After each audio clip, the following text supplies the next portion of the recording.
As I watched my family's car disappear into the distance, I couldn't help but feel a growing sense of unease. My parents were heading out of town for the weekend, leaving me alone in our old creaky house. I was no stranger to solitude, but this time felt different. A heavy feeling settled in my chest, and an unshakable feeling of dread began to creep into my thoughts. The house itself was a relic of the past, a grand structure with imposing pillars and a sprawling, overgrown garden. It was beautiful in its own way, but as the sun dipped below the horizon and shadows stretched across the property, it transformed into something foreboding. I reluctantly closed the front door and locked it, the click echoing through the empty hallway. The house felt too big, too silent, and suddenly, I felt too small. The first night alone in a house could be daunting, but as time wore on, I had imagined myself growing into the role. I could make my own meals, watch my favorite movies, and revel in the freedom of being the master of my own domain. Yet as I moved from room to room, something about the darkness outside felt oppressive, as if it were closing in on me. I made my way to the kitchen, trying to shake off the feeling of unease. The familiar space, with its warm wooden cabinets and cozy ambience, was meant to be comforting. However, the faintest hint of a draft seemed to whisper through the room. I tightened the shawl around my shoulders and decided to prepare a simple meal to distract myself. As I stood at the stove, the low hum of the refrigerator and the ticking of the kitchen clock were the only sounds that reached my ears. The house was eerily silent, and with each creak and groan, I couldn't help but feel as though it had a life of its own. I had always known it was old, but that night, it felt ancient, bearing secrets from generations long past. I finished my meal and tried to find solace in the glow of the television. I put on a comedy, but even the laugh track couldn't drown out the unsettling sense of isolation. The show's canned laughter sounded more like mocking than mirth, and I switched it off, casting the room into silence once more. Reluctantly, I made my way upstairs to my bedroom. The old wooden steps creaked beneath my weight, creating a symphony of unsettling sounds. I couldn't help but look over my shoulder, half expecting to see something lurking in the shadows behind me. Of course, there was nothing there, but that didn't stop the creeping feeling that I was not alone. My bedroom, with its soft muted colors and familiar scent, should have been a sanctuary, but that night, it was just another chamber in the house of unease. The window offered a view of the moonlit garden, its unkempt hedges and statues shrouded in a cold glow. I closed the curtains and turned off the lights, plunging the room into darkness. Lying in bed, I couldn't help but listen to the strange sounds of the old house. It was as if it were alive, breathing in the night, exhaling soft sighs and whispers. I closed my eyes and tried to remind myself that it was just an old house, that my unease was nothing more than my imagination running wild. Yet, despite my rationalizations, I couldn't shake the feeling that I was being watched. Hours passed, and the darkness seemed to press down on me, heavy and suffocating. I tossed and turned in bed, unable to find comfort. The gentle, rhythmic ticking of the clock in the hallway only served to remind me of the relentless passage of time. Just as I felt myself drifting into sleep, a noise from downstairs jolted me awake. It was a soft but distinct thud, followed by the sound of something scraping against the floor. My heart began to race, and I strained to listen. Silence settled in the room once more. I debated whether to investigate the source of the noise, but fear kept me frozen in place. The darkness outside my window seemed impenetrable, and the shadows in the room appeared to twist and contort. My imagination was running wild, but I couldn't shake the feeling that something sinister lurked in the house. Another noise, this one louder and more distinct, broke the silence. It was the unmistakable sound of footsteps, slow and deliberate, coming up the stairs. My heart pounded in my chest as the footsteps drew nearer, the creaking of the old wooden steps growing louder.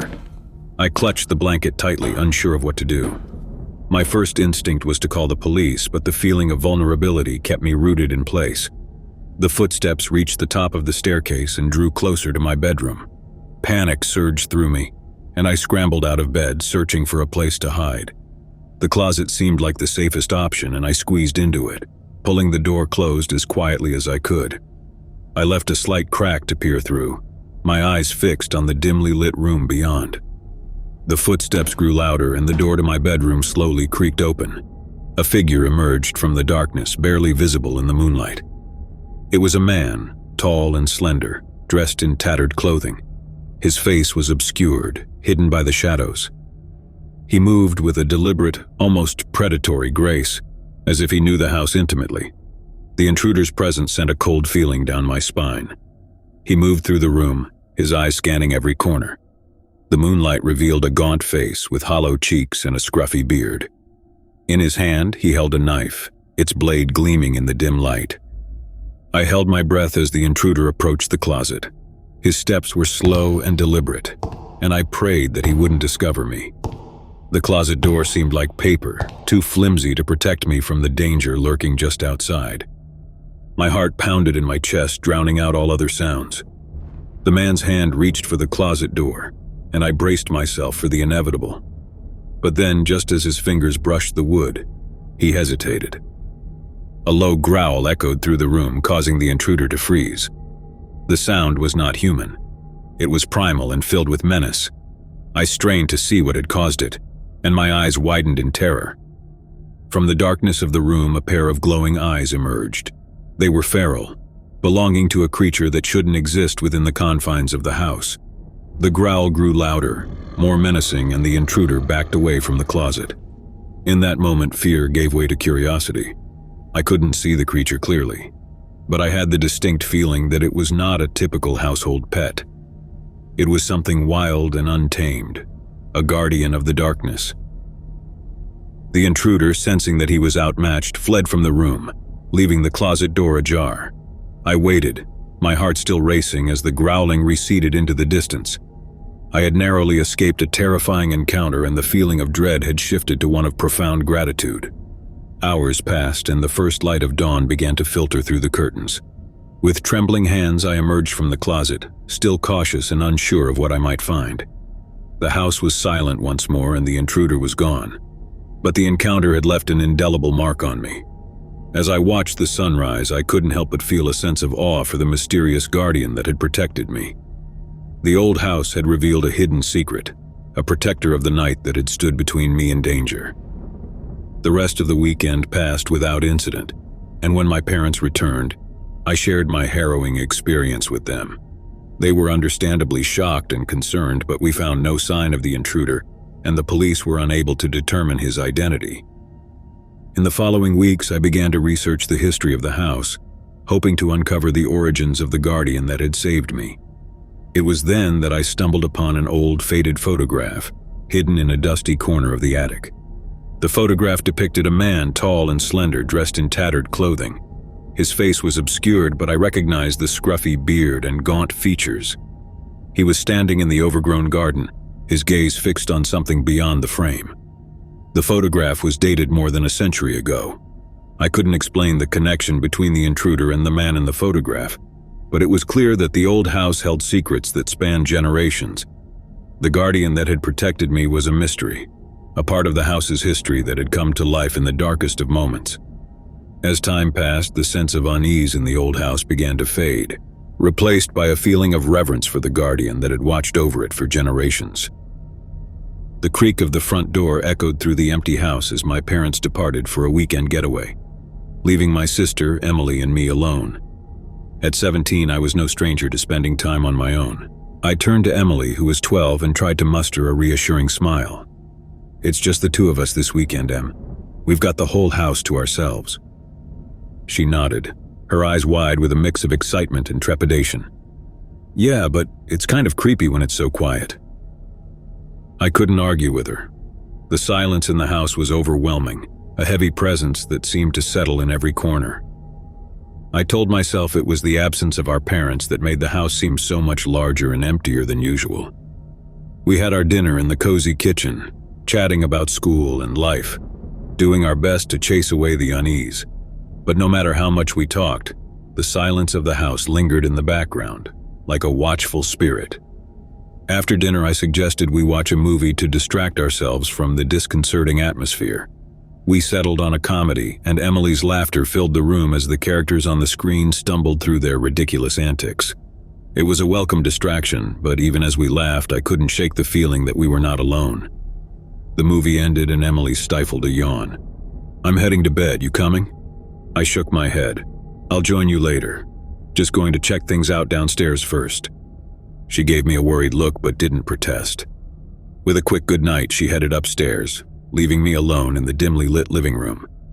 The house seemed to creak and groan as I moved through it, its age and weight pressing down on me. The silence was so profound that it felt as though it was closing in, squeezing the very air from the room.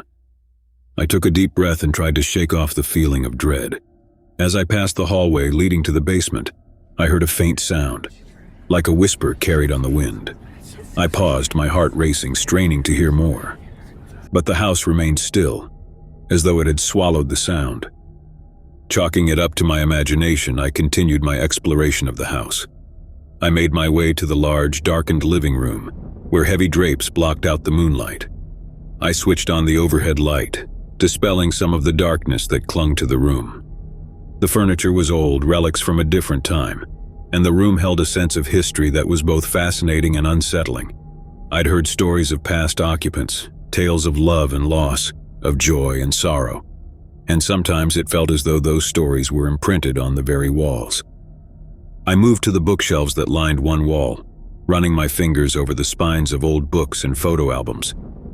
As I leafed through one album, I came across a series of faded photographs. They depicted a family, a couple with 2 children, in a house that looked strikingly similar to the one I now lived in. There was something haunting about those photographs, a sense of familiarity and yet a gnawing discomfort. The faces in the photographs were unfamiliar, but I couldn't shake the feeling that they were somehow connected to the house, as though the past had reached out to touch the present. With a shiver, I closed the album and returned it to the shelf. The room had grown colder, and I could feel the presence of the past, lingering like a shadow in the corners. I decided it was time to head upstairs and join Emily. The heavy silence of the house had grown oppressive, and the stories of the past were pressing in on me. As I climbed the stairs, I could have sworn I heard a faint whisper behind me, a voice carried on the wind, but when I turned, there was nothing there. I joined Emily in our shared bedroom, the dim glow of her nightlight casting dark shadows on the walls. She was already asleep, her breathing soft and steady. I climbed into my own bed, trying to put the unsettling feeling of the house behind me. But the night brought no solace. As I lay in the darkness, I couldn't escape the feeling of being watched. The room seemed to pulse with an unsettling energy, and I could hear the soft rustling of fabric and the gentle creak of floorboards, as if someone were moving through the house. Hours passed, and I couldn't shake the feeling that I was not alone in the room. I turned to look at Emily, half expecting to see a figure lurking in the shadows, but there was nothing there, and my unease only deepened. I decided to check on the source of the sounds, telling myself that it was probably just the old house settling. I climbed out of bed and made my way to the hallway. The darkness was thick, like a shroud, and I moved cautiously, guided only by the faint moonlight filtering through the windows. As I descended the stairs, the sounds grew louder, more distinct. It was as though the house had come to life, its walls murmuring secrets that had been long buried. I followed the sounds to the living room, where the overhead light flickered to life, casting a creepy glow on the room. And there, in the center of the room, I saw her, a young girl, no older than Emily, with long dark hair and eyes that held a haunting sadness. She was dressed in an old-fashioned nightgown, her feet bare and dirty. She looked at me with a mixture of fear and longing, as though she had been waiting for someone to finally see her. My heart raced as I took in the sight of the ghostly figure before me. I had heard the stories, tales of a young girl who had lived in the house long ago and had vanished without a trace. It was said that she had never left the house, that her spirit still lingered in the dark corners, searching for something lost. I couldn't move, couldn't breathe, as the young girl reached out a hand toward me, her fingers trembling. And then, with a soft, plaintive whisper, she spoke. "Help me." The sound was barely audible, a faint echo in the night, but it gave me a scary feeling. I knew I had to do something, to find out what had happened to this lost soul, to help her find peace. But as I took a step toward her, she faded away, dissolving into the shadows. The house fell silent once more, the only sound the thudding of my own heart. I returned to my room, my mind racing with questions and fear. The young girl's presence had shaken me to my core, and I couldn't escape the feeling that her story was entwined with the history of the house. Morning came, and I told Emily about the ghostly encounter. She listened with wide eyes, her fear mirrored in my own.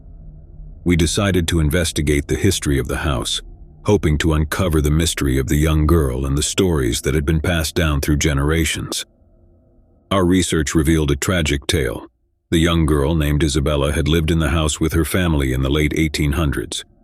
She had vanished one fateful night, leaving her family in despair. Despite extensive searches, she was never found, and her disappearance had remained a haunting mystery. As we delved deeper into the history, we learned that the house had passed through various owners over the years, and each had their own stories of unexplained phenomena and ghostly encounters. It seemed that Isabella's spirit had remained in the house, searching for answers and perhaps someone who could finally help her find peace. Determined to uncover the truth, we embarked on a quest to find out what had happened to Isabella. We scoured old records, visited local archives, and even interviewed descendants of past owners. Slowly, we pieced together a narrative of a family torn apart by tragedy, a series of secrets, and the mystery of a lost girl who had never found her way home. As we delved deeper into the past, we began to experience more encounters with Isabella's ghost. She appeared to us at night, her presence both scary and heart-wrenching. She would speak in soft, mournful whispers, imploring us to help her, to uncover the truth of what had happened on that fateful night so long ago. We couldn't deny her plea, and our determination to unravel the mystery only grew stronger. Together, we combed through the old attic, searching for clues that had remained hidden for generations. And then, as we sifted through dusty boxes and tattered letters, we made a discovery that creeped me out. Hidden beneath a pile of old photographs, we found a letter, its pages yellowed with age. It was a letter from Isabella to her parents, written on the night of her disappearance. In it, she revealed a secret, a forbidden love that had torn her family apart. As we read the letter, it became clear that Isabella had run away from home, unable to bear the pain of her family's disapproval. She had hoped to find her true love and start a new life, but fate had other plans. The letter ended abruptly, with no indication of what had happened to her. Armed with this new information, we continued our investigation, determined to uncover the full story of Isabella's disappearance. We tracked down old family records and discovered that she had indeed run away, eloping with her love, a poor artist from a neighboring town. Their love had been forbidden and their families had disowned them. Isabella and her love had struggled to make a life together, but tragedy had struck. They had been separated, and Isabella had vanished without a trace. Our research led us to a small, forgotten cemetery on the outskirts of town, where we found the final piece of the puzzle. Isabella's grave, a simple weathered headstone, marked her resting place. The date of her death was the same as the night she had disappeared. With heavy hearts, we realized that Isabella's ghost had been searching for closure, for someone to uncover the truth of her story. We had brought her one step closer to finding peace, but her presence in the house had not yet faded. We decided to hold a small private ceremony at Isabella's grave, a gesture of remembrance and closure. As we stood by her headstone, the air grew heavy, and we felt the weight of the past. Emily and I said our goodbyes to Isabella, thanking her for the lessons she had taught us about love, loss, and the enduring power of the human spirit. That night, as we returned to the house, we felt a profound sense of peace. Isabella's ghost, it seemed, had found the closure she had longed for, and the house was no longer filled with the haunting presence of the past. In the years that followed, the old house became a place of warmth and comfort, a sanctuary for our family. I sat alone in our old family home, the soft ticking of the antique clock on the wall the only sound to break the heavy silence. My parents had left for a week-long business trip, and I had volunteered to take care of our aging dog Max while they were away. I was 16, and spending a week on my own wasn't new to me. But as the evening sun dipped below the horizon and shadows stretched across the rooms, a feeling of unease crept in. The house, built in the early 1900s, bore the weight of its history, and every creak and groan seemed to carry with it a whisper of the past. Max, an old and arthritic Labrador, lay at my feet. His presence was comforting, a reminder of the familiar in this sea of uncertainty. I stroked his graying fur, my fingers finding solace in the soft rhythm of his breath. The first night alone in the house felt oddly disquieting. I made a simple dinner, and as I ate, the empty chairs around the dining table seemed to watch me, their emptiness unsettling. I turned on some music, hoping to drown out the silence, but it only seemed to echo through the empty rooms. After dinner, I took Max for a short walk in the garden, the chilly evening air offering a welcome break from the stifling quiet of the house. As we made our way back inside, the soft rustling of leaves in the garden seemed to carry secrets of their own. I shook off the feeling of unease and closed the door, locking it securely behind us. The evening passed uneventfully, and I settled in the living room to watch a movie. The flickering light from the screen cast shifting shadows across the walls, and for a moment I felt as if the house were holding its breath. I brushed the feeling aside and tried to immerse myself in the film. As the movie ended and the room plunged into darkness, I realized that it was time to head to bed. Max followed me upstairs, his slow, deliberate steps echoing through the hallway. The house was silent, and as I climbed into bed, I couldn't help but feel as though I were being watched. Sleep was elusive, and the silence seemed to grow heavier with each passing moment. I tossed and turned, my thoughts racing through the labyrinth of the dark. The old house felt like a living, breathing entity, its walls listening to secrets long buried. Then, in the stillness of the night, a sound broke through, a soft, rhythmic tapping, like a finger gently rapping on a window pane. I listened intently, straining to locate the source of the sound. It was persistent, almost like a distant melody, and it seemed to be coming from somewhere within the house. As I slipped out of bed, Max's eyes followed me, his gaze filled with a mixture of curiosity and apprehension. The tapping grew louder, and I moved through the hallway, trying to pinpoint its origin. It was as if the very walls were murmuring, carrying with them a haunting melody. I reached the top of the stairs and followed the sound down to the living room. The tapping led me to the large bay window that overlooked the garden. I gazed outside, my breath catching in my throat as I saw what had been making the sound. A gnarled tree branch swaying in the wind and brushing against the glass. Relief washed over me, and I laughed at my own jittery nerves. It was just a tree branch, a trick of the wind, but in the stillness of the house it had taken on an eerie presence. I made a mental note to trim the branch the next day and returned to bed. Max followed me, and with his reassuring presence, I gradually drifted off to sleep. The house settled into an uneasy quiet, and I thought I could hear the faint echoes of footsteps in the dark, but I brushed it off as the stuff of dreams. The following day, I busied myself with chores around the house. I cleaned the rooms, trimmed the overgrown hedges in the garden, and even tackled the chore of trimming the troublesome tree branch outside the living room window. The sunlight cast long, comforting shadows across the property, and for a moment, the unease of the night before seemed like a distant memory. As the day turned into evening, I settled in the living room with Max, watching TV. The laughter of the characters on the screen was a comforting contrast to the silence of the house. I had almost forgotten the strange events of the previous night when the tapping sound returned. It was just as rhythmic and insistent as before, and this time I couldn't deny the feeling that it was coming from within the house. I muted the television and listened carefully, trying to locate the source of the sound. Max, too, lifted his head, his ears perked in the direction of the living room window. The tapping seemed to grow louder, more urgent, and I realized it was coming from the basement. I had never been particularly fond of the basement, with its old creaky stairs and dimly lit corners, but I couldn't ignore the persistent sound. With Max at my side, I made my way to the basement door, my heart pounding in my chest.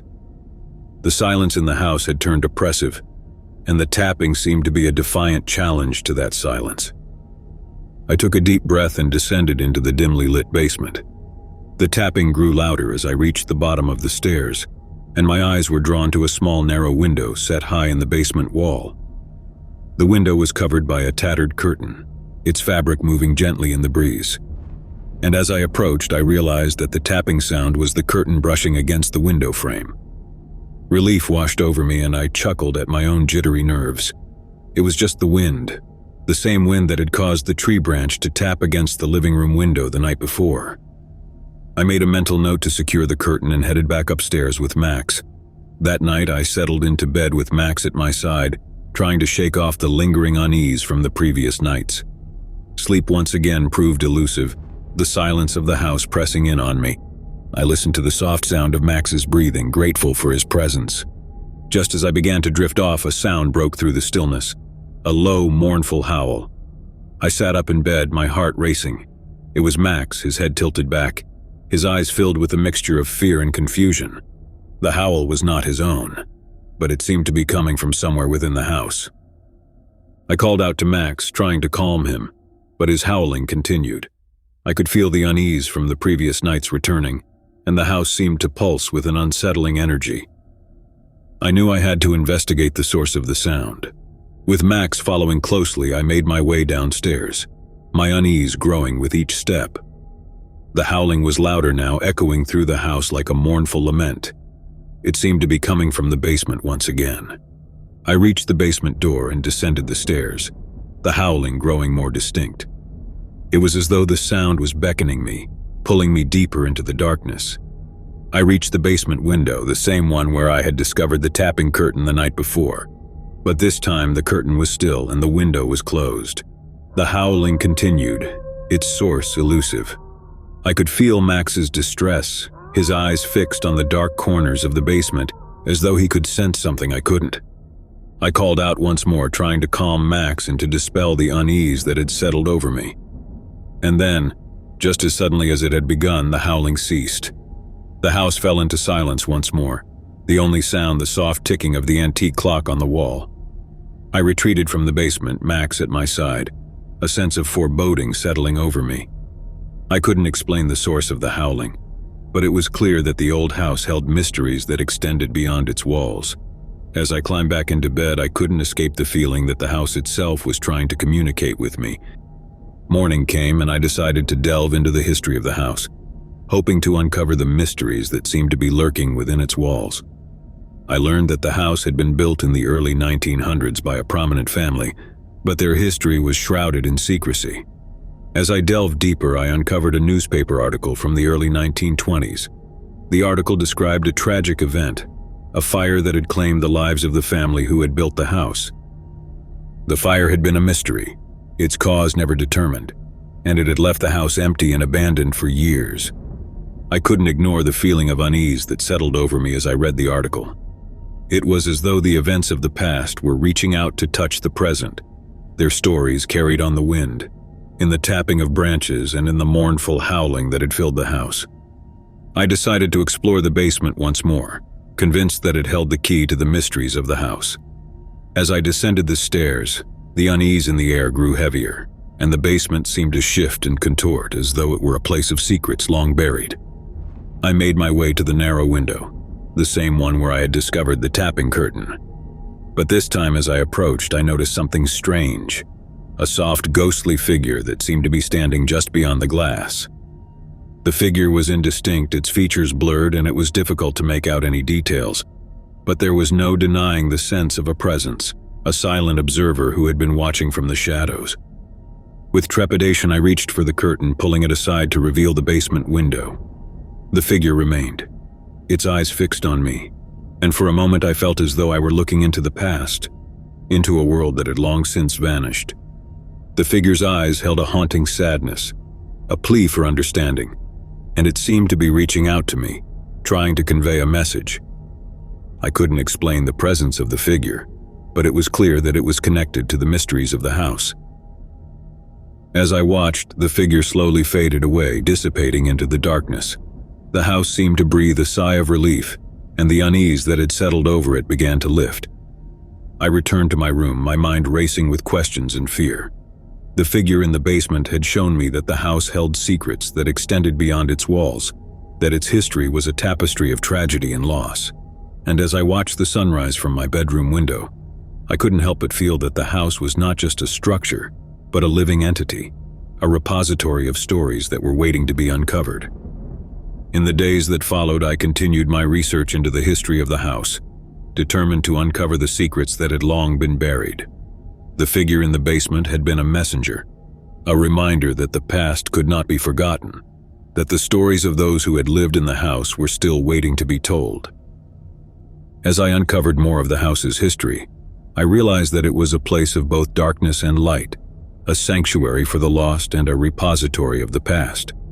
The mysteries of the house had become a part of my own story, a testament to the enduring power of history and the importance of uncovering the truth.